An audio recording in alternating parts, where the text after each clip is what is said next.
ప్రేమ వివాహం చేసుకోవచ్చా? ఇప్పుడు చేసుకోవచ్చు అని అంటే కొంతమందికి ఇబ్బంది. అబ్బా ఈయన కన్నేన్రా అంటారు. చేసుకోకూడదంటే ఇంకొందరికి ఇబ్బంది. అన్నం అట్లా చెప్పి వెళ్ళిపోయాడు అంటారు.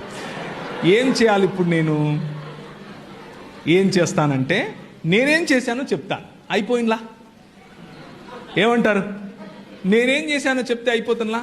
నేను 2000 సంవత్సరం నుండి 2011 సంవత్సరం వరకు మధ్యప్రదేశ్లో ఇందోర్ అనే పట్టణంలో మిషనరీగా ఉన్నాను. మిషనరీగా ఉండి పరిచర్య చేశాను. పరిచర్య చేసే సమయంలో నేను మా పాస్టర్ గారితో కలిసి పనిచేశాను. మా పాస్టర్ గారు చాలా భక్తిపరుడు, చాలా దేవుని రాజ్యం కోసం చాలా కష్టపడతాడు. నేను ఆయనతో కలిసి పనిచేస్తూ ఉంటే వాళ్ళ అమ్మాయి నన్ను పెళ్లి చేసుకో అని నన్ను అడిగింది.